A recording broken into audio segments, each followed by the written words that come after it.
ሁሉን የፈጠረ ሁሉን የጀመረ ሁሉንም የፈጸመ ሁሉን የያዘ ሁሉንም የጨበጠ እግዚአብሔር መላእክትና የመላእክት አለቆች መናብርትና ስልጣናት አጋዕዝትና ኃይላት ፀሐይና ጨረቃ ከዋክብትም ድርገታትም የሚሰግዱለት ተገዦቹና ግዛቱ ጉልቱም ናቸውና በሁሉ ባለጠጋ ሲሆን ራሱን ከሁሉ ድሃ አደረገ። ኃያል ወልድን ፍቅር ከዙፋኑ ሳበው እስከ ሞትም አደረሰው። የሚስቡትን ሰዎች በቀንዱ የማይበረታታ ለሚያርዱትም ሰዎች አንገቱን የሚያዘነብል ምን ይደንቅ! በሚሸልተው ፊት የማይናገር በግ እንደምን ያለ ነው!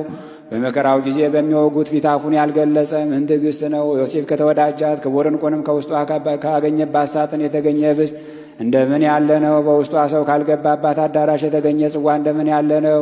ፈጽሞ የተለየ ሳይሆን ከዚህ ከኅብስት የተለየ ይህ ትምህርተ መስቀል ምን ድንቅ ነው! መልኩ ልምላሜው ጣዕሙ አንድ ነው እንጂ መለኮቱ ከሰውነቱ ፈጽሞ የተለየ እንዳይደለ፣ እንዲሁም ይህ ትምህርተ መስቀል ከዚህ ኅብስት ፈጽሞ የተለየ አይደለም። እንዲሁም ገናናነት ከትሕትናችን፣ ትሕትናችን ከገናናነት ጋር እንዲሁን ዓለሙን የያዘ አንተ አምላካችን እግዚአብሔር